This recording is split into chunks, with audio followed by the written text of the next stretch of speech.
what's up, guys? Coach Mac, Play Fast Football. All right, as we get started today, first of all, today's college football playoff, so I've got my Roll Tide football shirt on. I'll be watching tonight at 8 o'clock, so looking forward to that matchup with Alabama and Oklahoma, so I hope you guys have fun with all the bowl games that are going on today and all the ones that have been going on previously. There have been some kind of ugly ones and some rough ones, but I think you can see even at the highest level of football, you get in situations where teams aren't ready to play, kids aren't ready to play, maybe too many days between games and too much going on at the end of the semester with traveling and tests, finals, and whatever the case may be, no motivation, but there's a bunch of teams out there that look like they didn't even show up for the game. And there's been some decent ones, though. If you're a football junkie, obviously you just love watching the football games, and there's a couple more left, obviously, with the playoffs today and a couple bowl games today, and then bowl games on New Year's Day, and then the finals next week, so I hope everybody enjoys all that.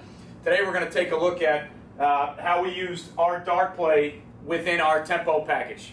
All right, so I don't think the dart play is anything new to anybody. It's tackle wrap. Old-fashioned guys used to run more tackle trap, or wing tee guys, or single wing guys, or guys that used to run tackle trap. Dart is tackle wrap, which means tackle will be up on a linebacker. It basically creates an ISO scheme, which is one of the reasons we decided to use it this year. I decided to go to it because it created more of an ISO scheme where we could still read somebody and keep it in our option principles, but at the same time up front on the play side, point of attack, it left us with base blocks and double teams and not down blocks to where we had to either kick out or get a good block on a squeezing five technique. We used dart for me this year. I put the dart play in and replaced our counter play with the dart action, and we used it in some different ways, but mainly I used it in my regular read game with key screens, and because I used it as part of our tempo package that I'm going to get into in a minute. But the reason I went to it for my offense down the road, and the way I think as far as my personnel is concerned, if I had a quarterback that I was going to feature in the run game more like I used to 5, 6, 8 years ago, depending on the talent I had, the dart would replace a lot of my jet motion read game, and my quarterback runs would come off the dart action because I think as a misdirection play, again, at the point of attack, I like the fact that I can get a base block or a pass set on a five technique. You can do it either way on that front side. You can base block or pass set the five technique, but rather than when I used to run quarterback counter and a lot of tailback counter stuff, we would run GF or OF, however you want to term it. The guard would be the kick-out player, and our sniffer fullback would be the wrap player.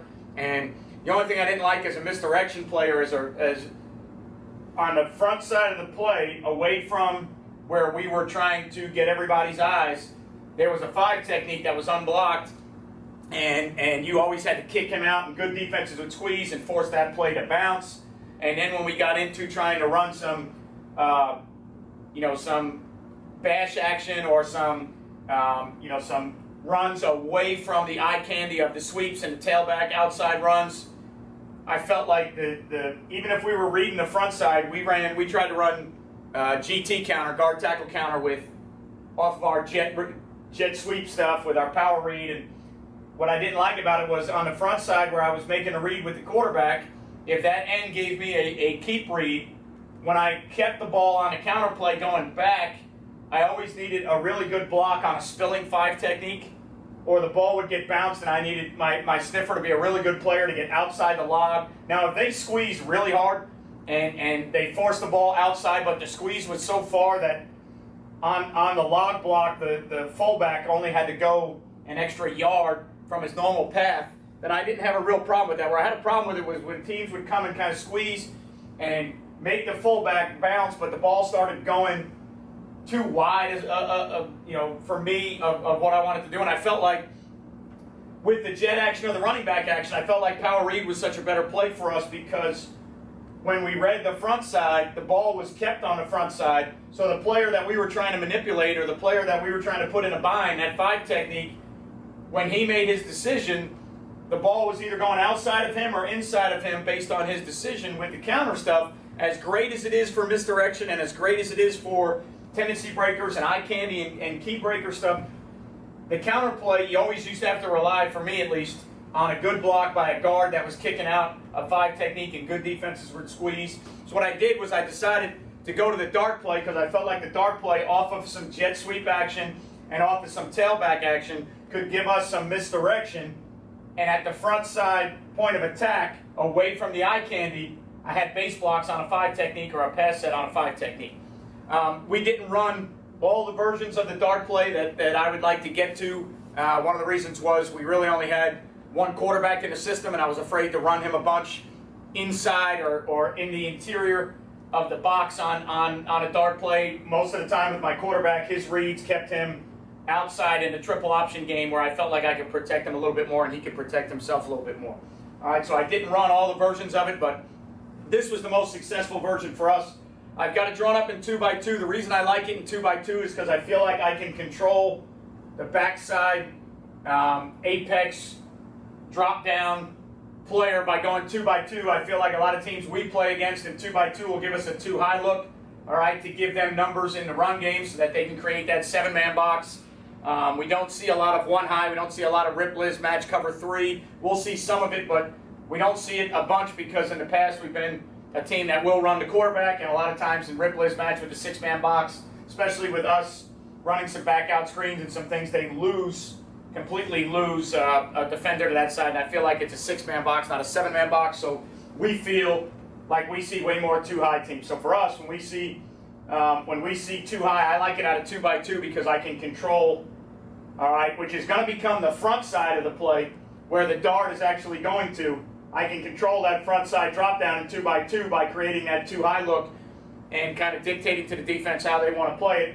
Because for me, when we would run this out of 2-back or when we would run this out of other sets, if they get a defender down weak, and we don't do a lot of RPO games where we cross read. In other words, if my mesh is on the right here, I don't, with the quarterback that I have, I don't allow him to mesh on the right and read backside in the RPO game. So when that happens to us with a walk down 7th, 8th guy in the box to the point of attack, the normal way we handle that is in our RPO game, throwing off of that guy. But with the dart play, because the mesh is to the other side and I don't cross read it or opposite read it, all right, we don't throw the RPO back there, so 2x2 gives us a better chance. So like all the stuff we do in our run game, to one side we're going to have access throws. In other words, if they give us a loaded box that we do not like, our quarterback can throw those access throws at any time. So on the front side here, it's hitches or takeoffs for us. We keep it about as simple as we possibly can to keep the continuity of the offense and to keep the teaching the same.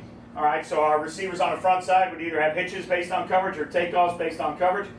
Drawn against a 3-3 or an odd box, just because a lot of the stuff we do is always drawn up against an even front, so I figured I'd draw it up against an odd box. For us, play side tackle is going to be man on number 2, who we dictate as number 2 on the line of scrimmage. Again, you can pass set this tackle or you can base block this tackle. To me, the biggest thing is don't let the 4 or 5, whatever technique it is that he has to block, don't let him cross your face inside. We got to win with inside leverage. If we already have leverage based on the fact that he's a shade, then keep your leverage. If you want to pass set a good end to get him up the field, that's fine. That's the original way everybody learned it and everybody was teaching it out of, especially out of open sets with a 2-man surface. A lot of people were pass setting 5 techniques to get him up the field. That was an easier block. I'm fine with that. Biggest thing for this kid is just keep your leverage and don't let that guy cross your face. All right, front side, guard, center on the front side are going to double the number 1 player on the line of scrimmage that side to the backside linebacker. In this instance, in the stack, we would double the nose to the mic. Backside guard, all right, to the side that the tackle is pulling from. He's going to have number 1 on the line of scrimmage, or who we ID as number 1 on the line of scrimmage. In the sack front, he's going to work B-gap up to backer. All right, he's going to make sure in this front we're going to read.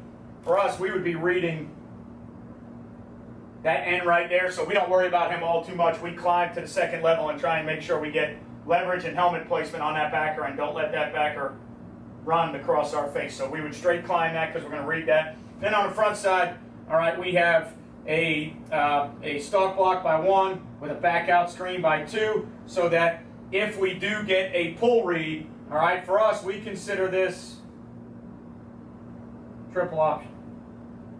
So for me, there's kind of, when you get into the RPO world, and that's kind of the buzzword nowadays that everybody wants to talk about, to me, when I'm teaching it to my kids or teaching it to coaches or my coaching staff, I kind of look at this in 3 phases for me. All right. You have a triple option phase, which for me would include any type of read game that we are going to throw some type of stand-up bubble or now screen, or even if the quarterback chose to raise up and throw the bubble screen based on numbers. That would be a pre-snap decision for him. It's part of our triple option package. All right, and then we would have also, all right, what I would call access throws.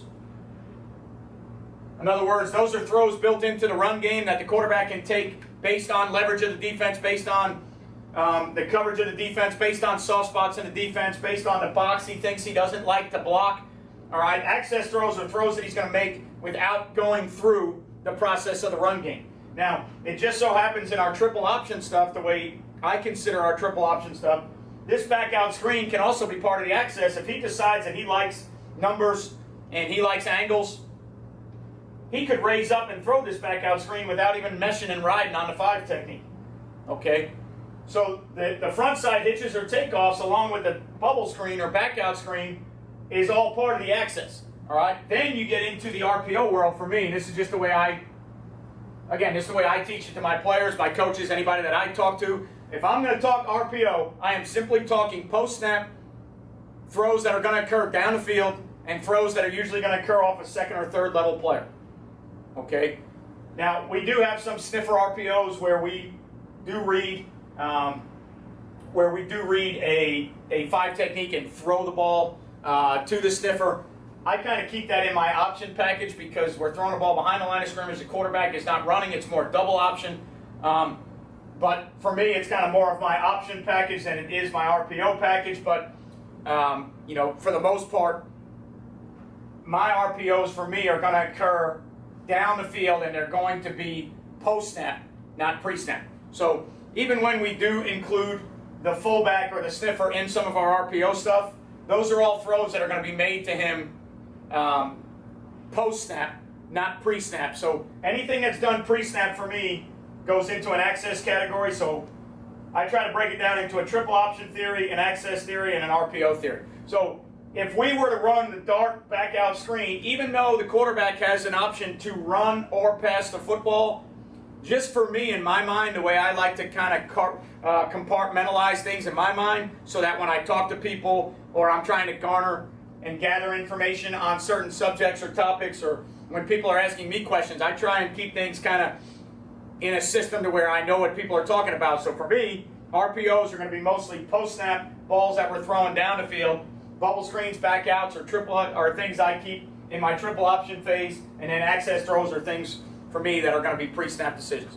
So the reason we ran this play out of 2x2 and with back out screens for me with triple option theories is I love this as an opening play with tempo. So one of the things we do is we use a tempo that I call speedball. All right, speedball is the tempo. We're coming from the sideline. We're going to have a play called, and we are going to stay in that formation, and we are going to run that play over and over again until we decide to kill it, all right, and get into a different formation or just kill the play call and call a different play.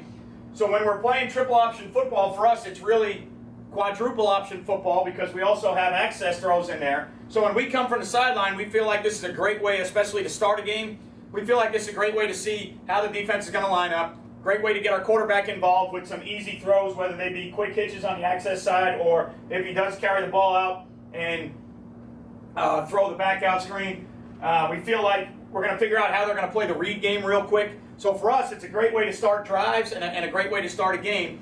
And when we do it with our speedball tempo, it gives us the ability to play as fast as possible. So for us as a tempo team, okay, one of the things I always talk about is we try to play fast, we try to play faster, and we try to play fastest.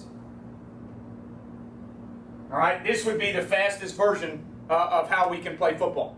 All right, so the reason it's the fastest version is there's no formation signal, there's no play call signal. The kids don't have to get anything from the sideline. They just have to get up on the ball and run the play again unless we decide to kill the formation or kill the tempo or kill the play, all right, with a signal to the quarterback. This is the fastest way we can play because there's no communication involved. You're just getting up over the ball and running the same play you just ran. All right, so for us, this is the dart play. All right, triple option. I consider it triple option. Your quarterback will read the 5 technique. If the 5 technique squeezes and your quarterback pulls, your quarterback will then attack that apex defender. All right, and he will try and get that apex defender to figure out whether he's going to play the QB or the back out.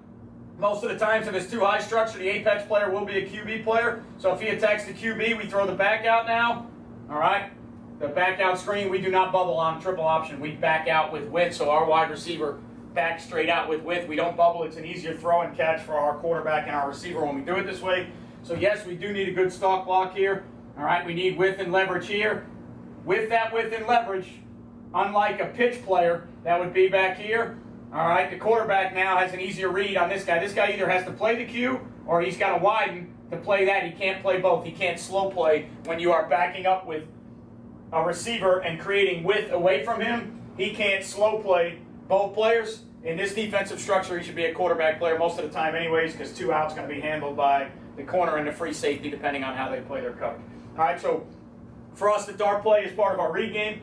It's part of how we can keep 5 techniques at bay a little bit with how they play and how aggressive they are if they're really good players. It's part of our misdirection package that we build into our offense, and it's a big part of what we do with the tempo and how we do the tempo, especially in our speed ball package. So it's something for us that we start a lot of drives with, and it gives us the ability to play as fast as possible. Hey, what's up, guys? It's Coach Mac, Play Fast Football, and welcome to www.playfastfootball.org. I appreciate you guys being subscribers to the site. We're going to dive in a little bit further now to our dart play. And what we're going to do is I'm going to show you some ways that we use our dart play with misdirection. We talked about it earlier, how we use our dart play, the original replay with tempo in our screen or triple option game. And now we're going to talk about the dart play with misdirection, so how we throw some misdirection into the dart play. It's one of the reasons I put it in. I kind of put it in this year as a counter play. I took our counter play out, and I used the dart play as a misdirection play for us. It's a play that I felt like we could run a play where the sniffer wouldn't take you to the ball. So when we got into 2-back, we had a play that would go away from the sniffer where the sniffer wasn't always taking you to the ball. I felt like we still had a play. Used to be a big quarterback counter team off of jet when I was a heavy quarterback run team.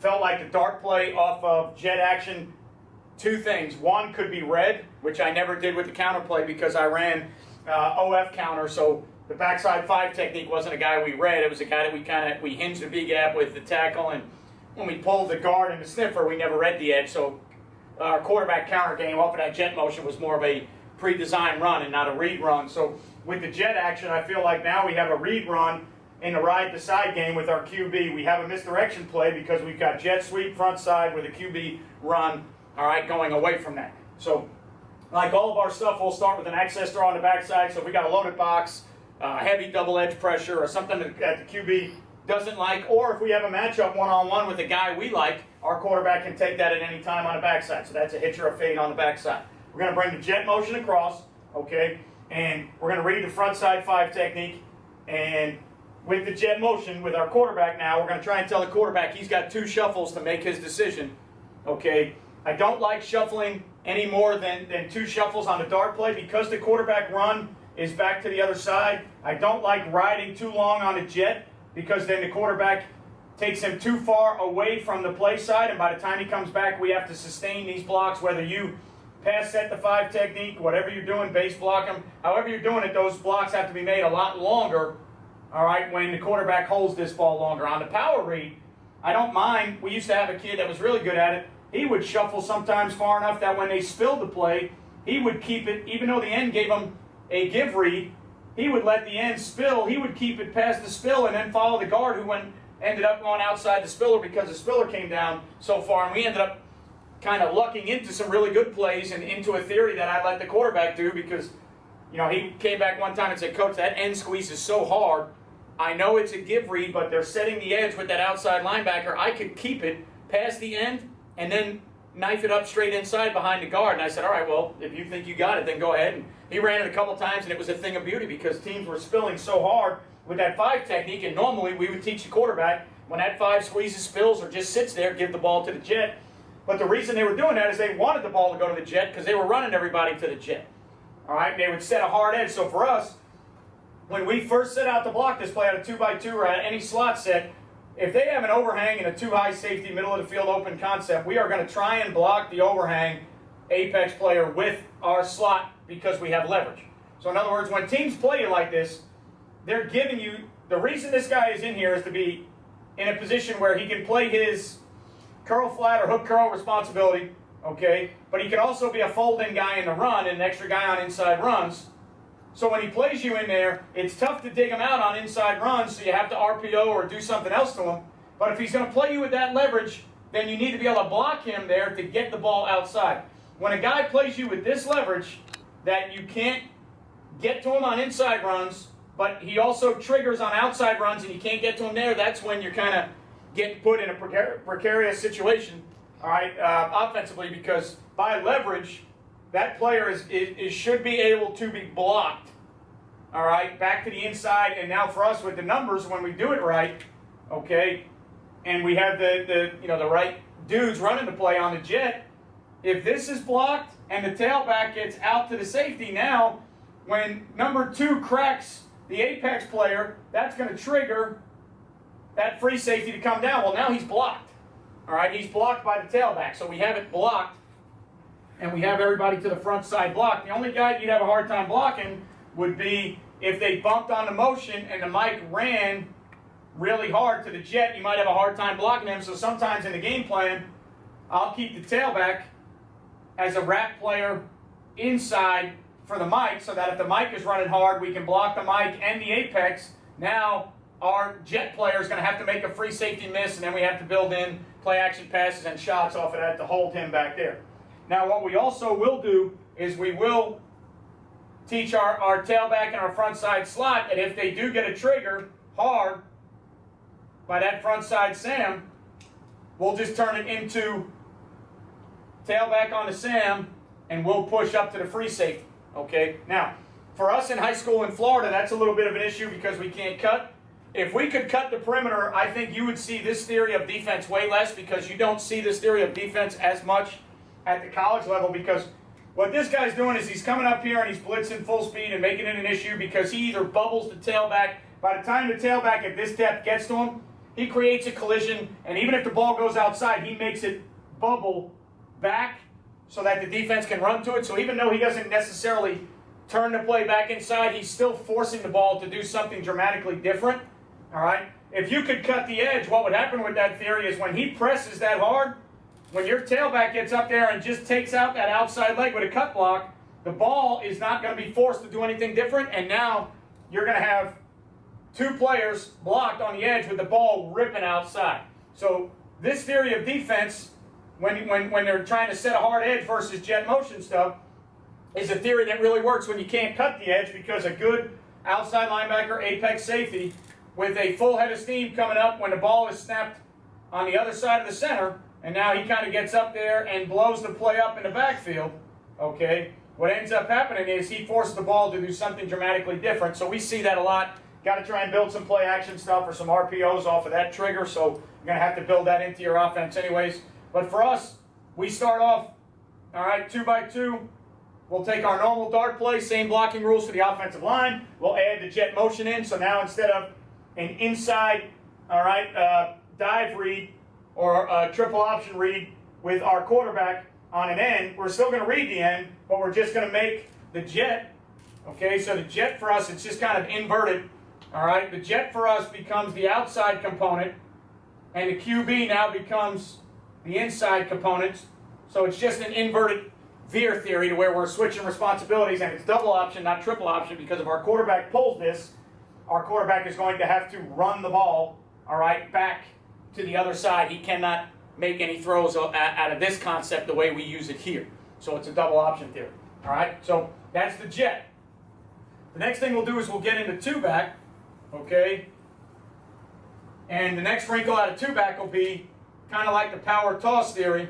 So the next wrinkle out of 2-back will be same blocking scheme. We'll put our backs in a stack look here. And the next wrinkle would be, again, I'll draw it up. Each time I'll draw it up different to even or odd, or just so you can see how we're working. All right, so out of 2-back, again, one of the things I talked about earlier is the only thing I don't like for us the way we do it out of 2-back is the dart play, whether it's the quarterback or the tailback, when it goes back to the weak side, all right, we have a hard time controlling that drop-down player, because for us, and again, this is just me. All right, there's a lot of people that do it successfully at the high school level and the college level. We don't cross-read the RPO stuff for us with our quarterback. Our quarterback is not very tall. He's about 5'8". He's a very good player in our system, but there's some things that I don't like him doing. So if he's gonna mesh with a back that's on his right, I don't allow him to read backside defenders and throw RPOs off of it, because for us, again, that's how we would control the 8th post snap. All right, after we decide that we like the box, 7 and 8 are here and here. Okay, so for us, the way we would have to control that is with an access throw or an RPO. All right, because this is actually going to become, okay, the front side of the run coming back, and we don't cross RPO for my guy, we have a hard time controlling it. So the way we have to control it in our offense is with an access throw pre-snap. Okay, so to the read side, there's always going to be, unless it is like our jet or this toss read, this would normally be off of our straight dart play. This would be the screen side or the RPO side, because the meshes are happening over here. So my RPO side would be over here, which makes this side our access side. So now the only way we can control that drop down 8 defender in the box is pre-snap with access. Well, teams that are really good with what they're doing and disguising what they're doing, they're not going to give you that guy where you want him all the time pre-snap. So a lot of times, quarterback will come out and he decides that he likes the box, he likes the 6 in the box, he likes the run game, but after the ball is snapped, that guy spins down and we have a hard time blocking that guy. So when we do run a theory like this, the quarterback or the ball carrier has to understand that that's the guy they're going to have to make miss on the front side. So for us, okay, within the power toss theory, is we're going to block the dart play the same way we always do. Now we're going to take our sniffer in this game, and this is one of the reasons I like this as a misdirection play. Teams that read the sniffer, key the sniffer, we're going to keep our sniffer front side, and if it was a stacked team like this, we would probably keep him front side in the alley to protect any overruns or scrape exchanges, so that if this anchor end right here off of this inside veer release, if we don't block him and we climb and he squeezes to take away the inside component and we have to go outside and that stack backer runs, we got that stack backer blocked, ball carrier is going to have to make him miss. So we're going to go toss action here. So we're going to go shuffle, shuffle with the cue, and this is just like power read or toss read for us. It's going to be shuffle, shuffle, read, toss play, or quarterback running the dart back inside. So again, we're going to try and get this tailback width right now to get him on the perimeter. We are going to put the bind on the anchor end or the 5 technique there. All right, we're going to shuffle, shuffle just like we do in our other power read or jet read with the dart play. We're going to shuffle, shuffle, read that 5. If he sits, squeezes, the ball's getting pitched out here. And we had to work on, we started this with an option type pitch, then we went to 2-hand pitch. The key with this is because the 5 technique is unblocked, you want this tailback getting width, and you want this ball getting out to him as wide and as fast as possible, so that now the ball is on the perimeter as quickly as you can get it on the perimeter. So we struggled with that a little bit early. We had to switch for our quarterback, what was best for him, what was comfortable. Had to mess with our tailback steps a little bit. We ended up just kind of drop step, open, run, shuffle, shuffle, 2-handed, underhand toss to the back. We didn't have any turnover issues with it. I think we might have dropped one or had one bad pitch that we had to fall on, but we had no real turnover issues with it. Didn't run this play a ton. We ran it a little bit. I don't have any video clips of us running it in this fashion. The video clips I'm going to show are more towards our speedball triple option theory, and then I'm going to show one misdirection off the sniffer and then one quarterback run off a jet. Okay, but we have this in for us, and again, it's misdirection because the sniffer is going to stay front side. So if the ball gets tossed, then yes, it's going where the sniffer is. But if the ball doesn't get tossed, the run is actually going back away from the sniffer. Okay, so it gives us a little bit of a misdirection. It gives our tailback a chance to be on the perimeter right now, and it gives us a chance to stay within our read game theories and our read game principles, which we like to use a lot with the defenses we see. We see a lot of good 5 techniques, a lot of good defensive ends that are Division I college players. We like to leave them unblocked as much as we can and put them in a situation where one of our guys doesn't have to block them. They're going to block themselves with their reaction to what we're doing. All right, so that would be the dart play off of the toss look or the power toss look. All right, and then Another slight wrinkle to that would be the dart play off the bash look, which would be tailback opposite the sniffer here. Sniffer's going to stay front side. All the action up front is going to stay the same, but now we're going to bring the back across the quarterback's face for the mesh. So now this actually gets into being very similar to the jet motion. The reason I like carrying this play, a lot of people are going to look and go, well, coach, that's the same as the jet motion play. It is, except for the fact that with no trigger on jet and the back here, it's hard for that apex guy to trigger as fast, so we can get him blocked easier than we can on the jet sweep. The jet sweep is going to help us dictate their rotation and coverage. It's going to help us do some things away from the jet based on their rotation, so we like it. But at the same time, the jet sweep, as far as the perimeter run on the front side from the gun, the jet sweep sometimes can be slowed down by those apex players that kind of set a hard edge. When we set the back away and make it more of a traditional bash back away from the sweep theory, all right, for us this is going to be front side sweep here with quarterback dart going the other way. Okay, so again for us, all right, it's back going away from the run action, all right, or back what originally they termed it back away sweep, or all the terms get kind of inundated, fancy. Call it whatever you want. For us, we know what it is. I know for a fact that for me, it's a counter play. It's Q run away from outside running back sweep action. So we're going to run cross face like our buck, like our outside runs. We're going to get up, inside foot up, crossover, get across the face. We're going to shuffle, shuffle, read the same player, block the same play. If the quarterback pulls, quarterback's going to keep, all right, back to the dart side there. If the quarterback gives, then the ball is going to be circled to the perimeter. Normally when we drill this, we put a cone somewhere out here that our back has to understand, get wider than that cone, because the front side C-gap 5 technique is unblocked. So a lot of times the backs, when they get this ball, two things you got to avoid. You got to make sure that they understand, do not take a path or a track that brings you downhill into a guy that we're leaving unblocked. So with your footwork and your steps, don't take this handoff going downhill into a guy that's unblocked. And then the next thing is, when you do get your handoff, all right, in the mesh or the read game, make sure you understand that this ball has to continue out to the perimeter, because you don't want to turn the ball back into players that you're leaving unblocked on purpose. So if we're leaving the 5 technique unblocked, his response will dictate where the ball goes. If his response dictates that the ball goes outside, then let's make sure that the ball goes outside off of his response. So we got to drill that with our backs all the time.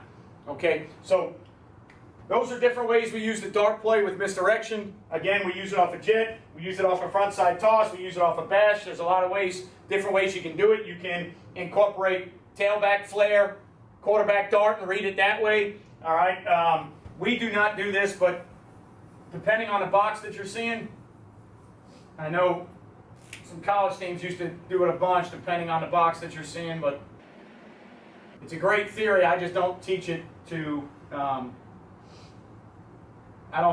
our guys.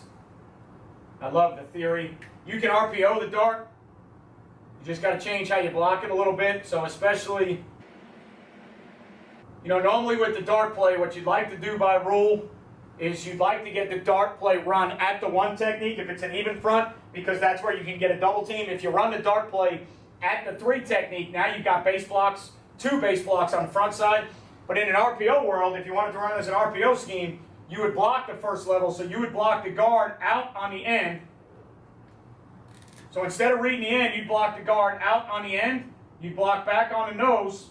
All right, now you'd have base block, tackle wrap on the mic, and now you would get into this RPO world where that extra fitter, okay, we would be access here, so that if he wanted to get tighter to the box to fit, we could push him with leverage by running or taking access throws, and then we could post snap RPO this guy, whether it be a stick RPO there, whether it be corner snag, whatever it may be. If he's going to be an extra player in the box, instead of reading a 5, when you have a quarterback that is more of a thrower, a lot of times the college guys with a thrower will run this. I know Baylor used to back in the day. They'd run it more than triple because their quarterbacks were more throwers than they were runners. So instead of reading the 5, they'd block out on the 5, back on the 1, pull there. All right, read the will linebacker. I've also seen some teams from the gun run inside trap this way. Bottom line is you're taking 5 players, all right, and you're blocking 5 players and then you're reading the sixth player. So if that sixth player is the end and you're going to read him and run triple option, then that's how you block it. If that sixth player is an apex that you're going to RPO off of, then that's how you block it. So there's a lot of different ways you can use the dart play. There's a lot of different ways you can incorporate it. For us, it's more of a tempo deal. We use it in our triple option game, and then we use it a little bit with misdirection stuff. All right, so I am going to jump into some film clips here. I appreciate you guys watching. I'm going to jump into some film clips and show you how we use the dart play as part of our read game. And I'm going to jump in and show you how we use it with our speedball tempo. So I'm going to show you how we stay in the same formation. And I'm going to show you 2 or 3 clips in a row where you can see that it's the same play. Maybe the quarterback keeps on one, maybe he gives on one. I've got one really good series in there, 3 plays in a row. We get a quarterback pull, a give to the dart, and then a quarterback throwing, all right, the back out bubble screen. And then we have an access throw on there that wasn't complete, but at least you can see what the quarterback's thinking, and I'll take you through that. All right, so hey guys, Coach Mack, Play Fast Football. All right, again, thank you for coming to www.playfastfootball.org. Now we've got the video segment of our topic today, which was dart play with tempo and then some misdirection off the dart play. So what I'm going to be showing you in most of these clips is how we use the dart play as a tempo play with our speedball tempo. So this right here is just a base 2x2 set for us, and this is the second drive of the game, and it's this is coming off the sideline. So we've got the dart play with a key screen called coming off the sideline, and we've tagged it with speedball tempo, which means for our kids, they will get in the same formation and run the play again until we kill it. Okay, so what you're going to see right now is it's going to be dart to the left with the key screens down to the bottom. All right, so there's your tackle pull. So here's the guy that we're going to be reading. All right, so you're going to have the key screen to the bottom, so we need to block this. We need to get a bunch of width here to make, all right, the triple guy or the quarterback player kind of make his job tough. We should be getting access routes up here. Okay, so you can see, look how hard that the 5 technique is turning his shoulders and bending to play the tailback. Okay, so now the quarterback gets a pull read. Now he's going to option read that next defender who right here seems to be shuffling outside.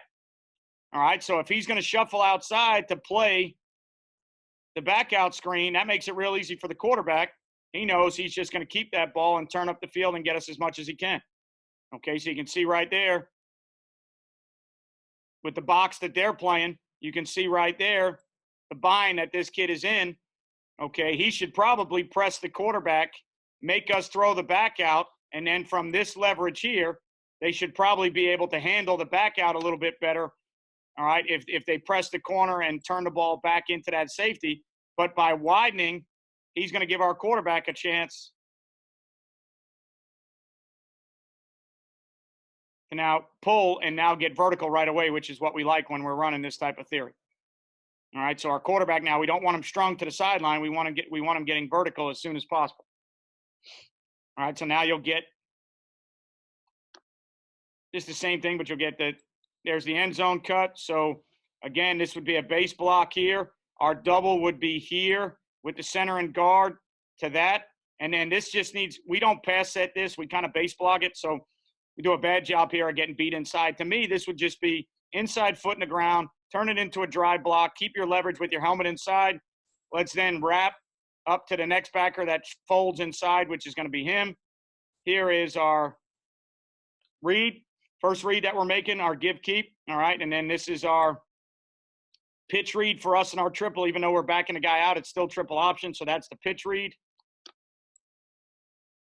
So look at those shoulders. As soon as those shoulders turn parallel like that, your quarterback has to know that this thing's going out there. This takes it's almost impossible for a defensive end, even a really good player, to turn his shoulders and then pop back out. Normally, if a guy was going to be a squeeze and pop player, he would be hips and shoulders parallel to the line. He'll shuffle inside to kind of fool the quarterback and make him think that he can pull, but then he'll redirect. From when you get a shoulder pad and a number and the side of a helmet turn like this, your quarterback's got to know he's pulling. So our quarterback does a good job. Again, we got beat inside, but the tackle does a decent job of washing it down. Here comes our puller up on that. And again, you can see right there, there's our quarterback. All right, keeping And then the guys do a good job off the access side. That slot receiver does a good job after he realizes that he didn't get the access throw. One of the hard things with access throws are you kind of lose those guys as blockers a little bit. And the reason is they run a route. But what you got to kind of ingrain in those guys to understand is you'll know whether you're getting the access throw pretty quickly because the quarterback is going to kind of grip and rip that thing. So if I'm running a hitch route, when I put my foot in the ground and turn back, if I haven't gotten the ball, find somebody to block because I'm not getting it. It's not a passing play. It's an RPO, all right? Or for us, this version for us is not a post-snap RPO. It's part of the access throw for us. So in the access world, we should know that that ball is coming to us or we are running the play that we had called. So in this instance, we've got the dart play triple with our key screen to the other side. So if I'm the slot player or the wide receiver on the access side, if I'm running a hitch cut, when I run that hitch cut and put my foot in the ground and I turn and look and the quarterback is meshing with the back or the ball hasn't come to me, I can go block somebody because the ball is not going to come to me past that. So sometimes you got to teach those guys. You lose them a little bit sometimes in the blocking scheme when you're running access throws. But, there are no magic bullets. Everything that you're doing to gain an advantage may cause a little bit of stress somewhere else. So, it'd be great if you could say, all right, well, we're going to run access throws and be able to get guys blocked and be able to do all those things. Then it would make the game a little bit unrealistic. So if you're going to run access or RPOs, the guys that are running those routes probably are not going to get involved in the run game as quick, so you lose them a little bit as blockers. The reason you're doing it is because you're trying to use them as pass catchers to occupy defenders in the run game. So technically they are blockers. They're just not physically blocking another person. But when it's the access side, they have to understand as soon as you do not get the football, the quarterback is not throwing you the ball, you got to get involved. So now, again, this is our speed ball. So this is the next play. You can see, look at the chains up top. We're already in the formation. We're ready to go, and the chains are still working to be set. So you could see, obviously, as they get ready to blow this ball ready for play, you could see that this is the fastest we can play. We're in the formation, ready to run the play. There's been no signals from the sideline. We don't need a call. We don't need a signal. We're ready to run the play before the chains even get set. So all we're waiting on now is the ball to be blown ready for play. We're going to come back and run the same exact play. Now, what you can see on the next play is you get an end that decides to sit. So as soon as that end decides to sit, we know we're now going to get a give. All right, so we don't even get on this side here, all right, based on that leverage, this could certainly be a takeoff inbounds by 1 and a hitch by 2. Happens to be into the boundary, but when we're running speedball tempo like this, we don't change the formation. So we've got to roll with what we got. So we have to make sure they can play tighter to the box and play number 2 in the hitch game when you're into the boundary like that. So as a call in and of itself, it's not the greatest call in the world, but when we're running speedball, we don't change, so we're stuck. In order for us to play that fast, we're going to run the play as fast as we can. We've got a 6-man box here.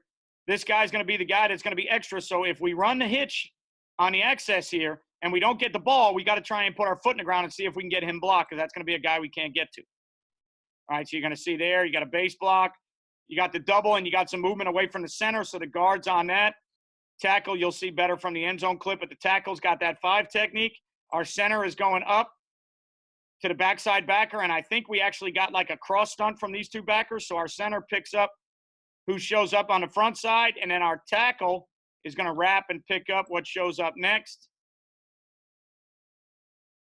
And you can see right here, we don't get it executed, but this is a good job of what I was just talking about, where the access player, when he doesn't get the ball, right here, he's run the access route. He chose to run hitch as well.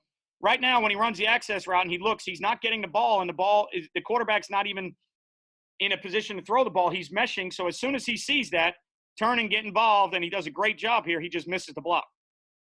So this is great recognition by our slot player here. We just don't execute the block. All right, and then again, our number 1 receiver outside who runs the hitch, he could be a little bit more aggressive getting involved in a run game, but it's going to be his guy that makes the tackle after a 14, 15-yard gain, because instead of just straight stalking that player, we're running the access theory, which means we're slowing down his ability to block that defender. We're hoping that we block that defender with his pass route, But once he doesn't get the ball and he has to become a blocker, then it makes his job a little bit tougher. But at the end of the day, 14 yards is 14 yards. So hard cover 2, if that guy came up and made a play for no gain or something at the line of scrimmage, that would be tough. But hard cover 2, we'd probably run the vert behind him and then into the boundary. If it was hard cover 2 and they were playing to run that hard, I would think you'd want to take the whole shot access throw into the boundary. But that's a little bit different topic, but you got to build all those things in. So you can see pre-snap with the look from the end zone. Base block that. We're planning on doubling this, and we should be working back to that. Base block and keep your leverage. Take your tackle, wrap them up there.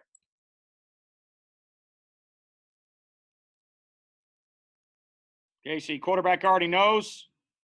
That's his give-keep read.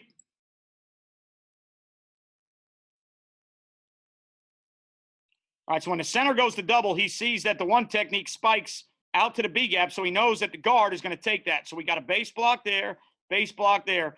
Now we're getting that cross stunt, okay, from the inside backers, and we do a good job here. Our center goes up, and even though our center was working to the backside backer, this backer decided to cross into this A gap first, so he blocks him. Now our tackle has to understand he's going to be responsible for the other back right there. So now that's our center on the front side backer and our wrapper on the backside backer, even though by rule the play says it should be the opposite way. They decided to cross dog, so they took the one technique and they made him a 3 technique. They opened up both A gaps so they could cross dog the Mike and the Will in the A gaps, and we just happened to pick it up and block it. And then the end, who on the first play, 5 seconds previous, which was the same formation, same play, he turned his shoulders and chased, and we kept the ball. Now when they come with this 6-man pressure, he becomes more of a box player up the field.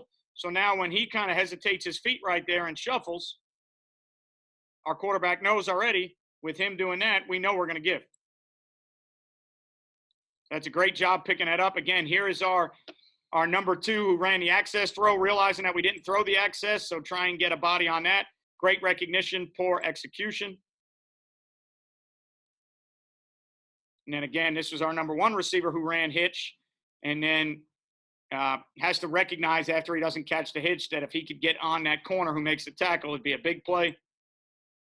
But again, I think it's tough to have those kind of expectations for your receivers. If they're part of the access pre-snap throw, then you're trying to block guys with their routes. You're not physically running down the field to block them. So, you know, it's a little bit to ask, but as you start to get better with older players, they have to understand, okay, pre-snap access route, ball doesn't get thrown to you, now you got to block somebody. When you got guys that can do that, that's when you're getting really good as an offense. All right, so now here's the third clip. Now, again, remember, look at the chain starting to get set. We're already into formation. We're ready to go. There's the winding of the clock by the official.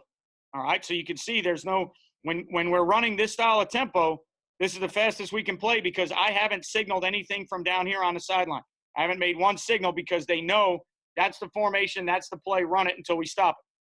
So now we're going to get up and run the same play again. Same formation, backs on the same side, same route, same access side, same back out screen side. All right, so now what the quarterback recognizes is he recognizes them taking the Mike and the Will and widening them out to bring double edge pressure. So now by taking the Mike and the Will and bringing them out, the quarterback starts to realize that they're going to bring heavy pressure here. So now as he gets this spin to the middle and he likes where this defender is sitting, our quarterback is now going to choose to throw the back out screen with leverage, because now if we get this blocked and we get the ball out here in proper fashion, we got ourselves a good play. So now you can see we don't even mesh with the tailback. This guy, they're running a 6-man pressure with 2 underneath, 3 deep. So what happens is the reason they're running these type of 6-man zone pressures is so they get extra guys in the run fit. So they send 6 with the Mike and the Will coming off the edge or coming back inside in the B gap. They can come wherever they want. It's 6-man pressure. This guy is sitting with his eyes on the quarterback first. As soon as he sees the quarterback raise up, he's probably going to sprint out here 100 miles an hour, but he's going to have to make a tackle on one of our guys in space. Now, the problem with this is the ball placement. Because this receiver is getting width here, if the quarterback puts it on his front hand right here, he's going to outrun this to the end zone. But because the ball's behind him, that gives that player a chance to make a play. We're not doing a bad job here. Pretty good effort there. Okay. This kid does a good job of keeping the ball back inside to where he has help. But again, if the ball would have been placed on our front hand with proper ball placement, and you got to get on quarterbacks about ball placement. Great decision here pre-snap. I love the fact that he throws the bubble or the back out for us because we don't run bubble in this scenario. Love the fact that we complete it for yardage. But again, if you get on your quarterback, and this kid will be a returning starter for us next year, I expect this ball to be thrown on the front hand here so that this guy can sprint full speed to a pylon. So you see how the ball's behind him, and he's got to turn back now and turn his back to all this. It slows us down.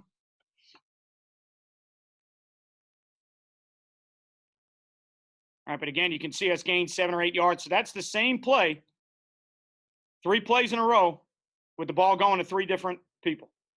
So you can see it from the backside now. Quarterback sees the Mike and the Will starting to get into a position, all right, where they are blitzing. So he likes the leverage with the back out screen. Technically, we could still block this, all right. Technically, this is the backside backer that the center would normally work to. So when you see this game coming, all we'd have to do is take our guard, all right, center IDs it, take our guard out to that backer, block our center back on the 3 because you know he's coming under, base block this, and now put the wrapper on the Will backer out there. So we could still block that because it's 6 in the box. But the quarterback likes the leverage, so he throws the back out. And I'm fine with it because in this type of tempo, the ball has to be able to go to 3 different places or 4 different places. So I'm good with that decision right there.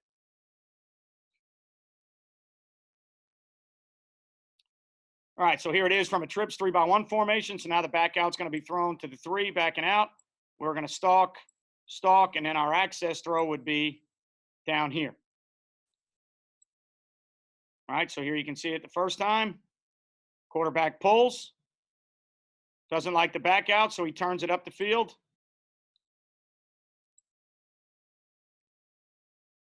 Don't have end zone clips to this game, so we're going to have to watch it from this angle. But again, this is his read. This white helmet right here is his read. He turns his shoulders and squeezes so the quarterback knows he's going to pull. Now, I think what the quarterback sees here is outside leverage on the back out. So even though we have numbers, even though we've got this blocked with numbers and a back out screen, I think the QB sees the leverage that that player has on the stalk block, and I think he decides that this lane is a better option for him running the football. So I like how he turns up and gets vertical there and gets us yardage right away. So look at the sticks. Look at the spot of the referee. That should be a first down at about the 31. All right, so again, same formation. Even though the trips are into the boundary, we don't care. This is what we call speed ball. All right, so it's the same formation for us. We're going to let it roll again. We like it. We got a first down. Okay, so it's the same thing. Here's our double. Here's our base. Here's the guy that we're going to read. Here's the base block here. Tackle should be getting up on this backer. Again, got to remember that overhang is the guy we talked about on the whiteboard. That's the guy that we cannot handle. So what you're going to see on the very next play is with that overhang down in this press coverage, we're going to take a shot to the X because this guy is going to make it tough on us. We'll get him later on in the game with some RPO stuff, but we don't cross RPO. We don't mesh on this side and RPO on the backside with our quarterback. There are some teams that do it, and there's some teams that are really good at doing it. A team did it to us this year that was really good at doing it, but their quarterback was 6'4", and he's got LSU offers and a couple other offers, so he's a really good player.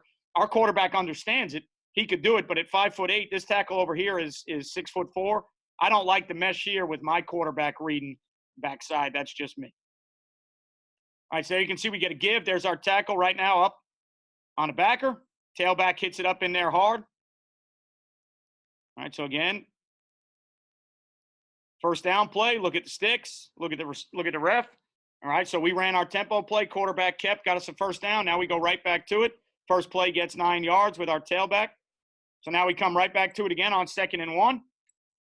And again, what you're going to see is drop down, press coverage here.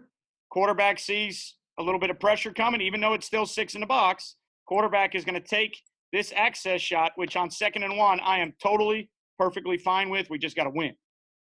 I don't like the release.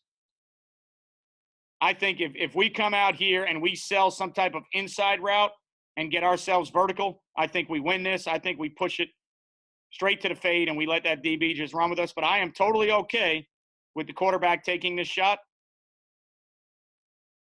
A, it shows that you will take a shot. B, it shows, all right, if they're going to press, they've got to be able to defend that. All right. And it looks like something different to the defense, even though if you watch us up front, quarterback knows he's decided. He told his tailback, so the tailback doesn't even mesh. The tailback just steps up to protect him. We're still pulling a tackle. We're still running the back out screen. We're still stalking, so nobody else knows anything different. They're all doing the same thing, and we just throw. All right, we throw the access throw. Now, look, we're blocking a run play, and when we throw the access throw, my furthest lineman down the field is not even half a yard to a yard down the field. So you can run block things and throw the ball at the same time. This is not a violation of any rules. If your quarterback takes an access throw, especially on a dart play with a puller, even off the double team, there should be nobody immediately to the second level fast enough to get you a penalty. So when defenses, and I coordinate the defense for us as well, so I'm a defense and an offensive guy, so I see it both ways. But when defensive coaches say that's cheating, I don't understand how it is when the furthest player down the field for me right now is not even a half a yard down the field, and the ball is already – quarterback's already released the ball. So to me, that stuff, access, blocking runs and throwing the ball and stuff like that within the rules of the game, to me is just taking advantage of what the defense is trying to do with extra defenders and taking advantage of the rules. The rules give you a set amount of yards to be downfield. You take advantage of that, and you can see right there we're not even close to it. So when people ask me that question all the time, we don't get it called a lot.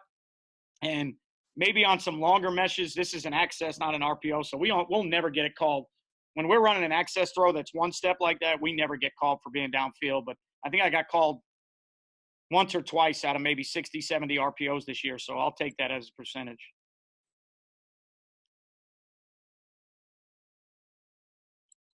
Okay, so I'm going to show you this because this is the version of misdirection that at a two back that I wanted to show you. So what we're going to do here is we are in a weak stack set. So we're 2-by-1, all right, with the sniffer and the tailback both weak. So what happens is we get a 6-man box here, okay, and then because our X is our best player, they decide to keep a safety over the top of a corner. So they're 2-for-1 to the X. So now out here, we got to figure out how they're going to play us to this side and then figure out what they're going to do with the extra defender. You can see because we're playing with tempo, that guy's late to get lined up.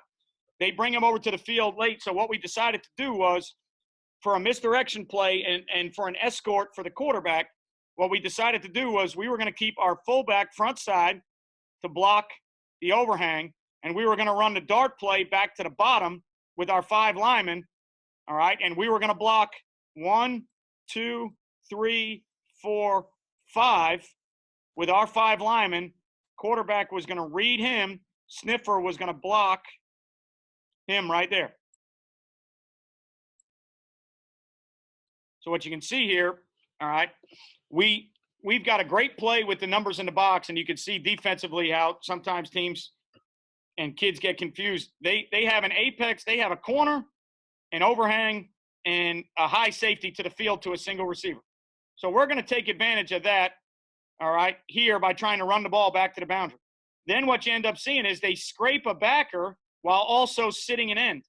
So they're really giving us a chance to block 4 defenders with our 5 players. We just don't keep leverage on the play. This should be, the way it's drawn up and the way the defense reacts, this ball should be 6 points rifling through there every day of the week because they're scraping a backer while sitting an end. They're losing 2 guys while also putting 3 defenders to the single receiver side. So on paper, you can see this to the bottom. If we maintain this block, this kid chooses to run up the field, we get the tackle on that backer, this should be 6 points every day of the week. We lose the leverage here. That kid makes a great play getting off a block, so got to give credit to him and their coaching staff. We don't do a great job. Our big 6'4", 320-pound tackle, when he pulls, we don't do a great job here. So this ends up, instead of this crease right here and that gash for a touchdown, this ends up being a 4 or 5 yard gain. But again, the reason I have this on there is that's the misdirection component of the dart play. If our sniffer is here and you say we want to run the ball to the sniffer and you're going to key the sniffer, our sniffer goes here. So if that takes your flow away from that, we're actually trying to run the ball back to the bottom side there. So that's our tendency. That's one of our tendency key breakers that we like to use.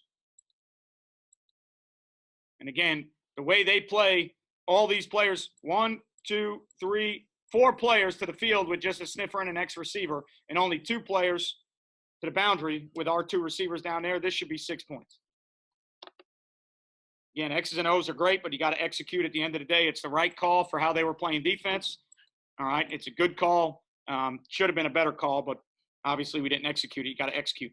Now what we're going to do is we're going to show you again a little bit of misdirection off a jet sweep. We're going to leave our sniffer on the front side to replace our tackle that's going to pull. We're going to run the dart scheme back to the bottom off a jet sweep motion. Now this was not a replay. This is our best receiver who we direct snap the ball to. This is not our quarterback.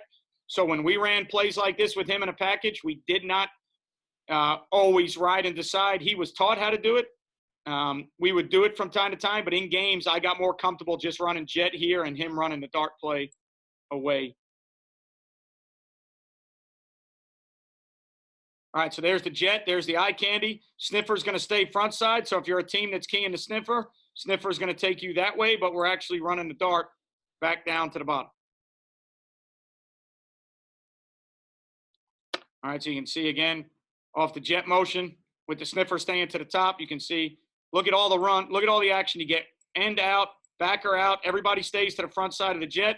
This is the only guy you got to get blocked, all right, at the point of attack with your pulling tackle right there. So we get that guy blocked at the point of attack. Now it's going to end up being our dude on their safety. In an open field, that's not a great matchup for them. All right, so we get ourselves a good, all right, 20, 22-yard run. But more importantly, all right, than all this, and obviously it's 2nd and 4 or 5. We pick up 25 yards, 23 yards, whatever it is. We get the ball inside the 35 or the 30. More importantly, though, is I'll let it play out full speed. More important than all that is the fact that we now have shown the ability to go jet motion, sniffer front side, and now we've shown the ability to run the dart play out of 2 back away from the sniffer and now out of 1 back away from the sniffer. So to me, that's just as important as the results of the play, because now we've shown you that away from the jet and away from the sniffer, we can run the ball away from the jet and away from the sniffer, which is a big tendency key breaker, which is something as an offense you're always looking to try and do. You're always looking to try and break tendencies, break keys. All right, here's the last one I got, 2x2. I'm going to run the dart play to the bottom. Okay, so what you're going to see here is you're going to see should be a base block here. We should have a double going here. Back to that backer, we should have a base block here. All right, this tackle has that backer there. You've got access to the bottom, which in my opinion should probably be takeoffs. And then you've got your back out screen game to the top. So watch the 5 technique. Turn his shoulders and bend and chase. As soon as he turns his shoulders to bend and chase, that's an easy read for the quarterback. Now we got the ball on the perimeter. Because we pulled the tackle, we sucked that apex player. By pulling the tackle inside, we sucked that apex player's eyes inside. Back out screen, they decided to play us man-to-man, so their free safety chooses to back out when we go to play this. So you're going to see our quarterback come out the back door, and there's nobody left. Now, again, if your quarterback was a pure runner, all right, and our kid is a good player, he's a good high school player for us, 5'8", about 150 pounds, probably a 4'7", 40 kid, 4'8", 40 kid. If this is your guy and you hit this because they're playing man-to-man, all right, because they're playing man-to-man, they are going to lose that safety in the run fit. Because the apex player wants to be extra in the run game, when the tackle pulls, he sticks his nose where it doesn't belong because he's trying to get an extra hat in the run game. Because they're playing man, they're probably telling that safety that he can be real aggressive in the run game because back out screens and everything out here is going to be handled in man-to-man. So watch the rotation. So now they have the back out screen played man-to-man. They feel good about that. If we ran RPOs, they feel good about the fact that it's man-to-man. What happens, though, is when you chase the 5 technique and your apex player gets greedy to try and fit, when the quarterback comes out the back door, you have nobody left. Can't ask this safety to play the back out screen and the QB. So now this thing gets knifed right here. And again, if this was, all right, if you were a quarterback run-oriented team or your quarterback was a 4'4", 4'5", 40 kid, this play is a touchdown, 90 yards every day of the week. All right, for us, it's a good 40, 50-yard gain. All right, again, our quarterback is a good runner. Okay, he's not a blazing fast kid. He's good enough, though. He's got several plays this year where he keeps the ball for, 15, 20, 25, 30-yard gains. And in my opinion, for what he does for us, that's good enough for us to move the chains and keep people honest. He's good enough in the run game to keep you honest. What you're going to see here, though, is, again, on the bottom, we talked about the access throws. Number 2 decides to run hitch. I'm fine with that. Into the boundary, we don't like it. We don't take it. As soon as number 2 runs his hitch and sees that we have meshed with the tailback, you need to get on this and block right now. See, so right here, we've run a hitch. You're not getting the ball. You know you're not getting the ball. This kid actually ends up making a tackle. So instead of watching all this occur, and we need, and this for me is just teaching. We need to do a better job teaching. You ran the hitch route. You didn't get the football. Go block somebody. You're not going to get the football if you're on the access side. You're on an access route, and we don't throw you the ball. You're not getting it. Go block.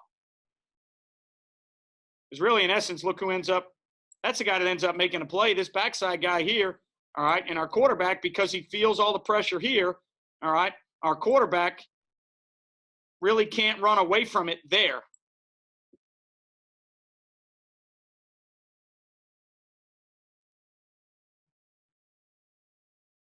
All right, so again, take away all the notes so you can see it full speed.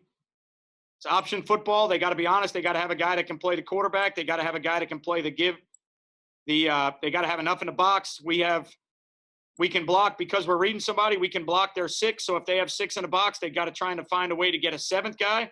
So again, as we go through this, all right, and I'll just kind of defensively, I'll talk you through it a little bit. All right, so again, theoretically, what's happening here, because they're playing man on these 2 outside, all right, now they're playing man to the bottom. So they're a man theory kind of everywhere. So with this guy being a man player, he's not an extra fitter in the run game. With this guy being a man player, he's not an extra fitter in the run game. So their run fitters are 1, 2, 3, 4, 5, 6, okay? And then the reason teams play defenses like this is that's the bonus player. Because we have 5 linemen, we're going to read a guy, so we can handle 6. So if they're man-to-man here, you can't expect him to be in the run game. Man-to-man here, can't expect him to be in the run game. How are they going to get an extra player? That's the extra player in the defensive theory right there. Because our 5 can block their 6 because we're reading 1. So on defense, you're always trying to get an extra hat to the play. All right, so if we're reading – if you got a 6-man box and we have 5 players and we're reading one of them, we technically are blocking all 6 of your players. If we execute correctly and we block the players we're supposed to block and we read the player we're supposed to read, you do not have an extra number. The offense, in theory, on a napkin, in a drawing, the offense should win that every day of the week. All right, the defense, somebody's got to win a one-on-one. Somebody's got to block the struck. Somebody's got to beat a block in order for them to make a play in a run game because they do not have an extra bonus player somewhere. So that's why teams play this type of theory, because they're looking to get this guy as an added bonus player. So now when they do that, okay, again, when they do that, if he's going to be a bonus player, he's got to figure out if they're going to chase the 5, then the bonus player should just be the QB player, and we've got a dead play. We can't hand it off, and now you've got an unblocked player into the QB. But if they're going to ask him to be a fold-in-the-box player and we pull the tackle, that eye candy is going to be enough to get him off the cue. If they're going to do that, what they should probably do is take the end and sit him high, make us give the ball, and then have this player turn it back to the Mike and the fall-in player there. All right, that's just a little bit of a defensive philosophy, how you're trying to get an extra hitter, why you would be playing those types of coverages, trying to take away the RPOs, trying to take away the back-out screens, trying to get an extra player in the run game. So you can see here how the pulling tackle and triple option football can take care of that because that guy peeks, and there we are out the back door. All right, I appreciate you guys watching. Hopefully you can put the dart play into your arsenal, into your offense. It's a great replay. It's great for misdirection. It's great for tempo. We use it coming out as a first down play with our speedball tempo. We use it off the jet. We use it off of misdirection. Depending on who your guys are and how your offense is structured, if your quarterback is the guy that you want with the ball, then you'll run a lot of quarterback dart. You'll run a lot of RPOs off of dart action with your quarterback as a runner. If your tailback is that guy, then maybe you want to block things up a little bit differently and get the ball to your tailback, running behind your big tackle. It's an isolation play. It's really simple to block. It's not bad against odd fronts. A lot of people don't like it because it becomes a little bit of a man scheme. You need to run it, if you can, at the one technique, so you get a double team. If you run it at the 3 and the 5, it's going to be 2 base blocks. But all things said, as a tempo play, misdirection play, triple option play, a read play, a play that you could block as an RPO, I think it's a very, very versatile scheme that's worth carrying. So I appreciate you guys subscribing to the site. All right, so I appreciate you guys watching. As always, won't play well until you play fast. Catch you guys next time.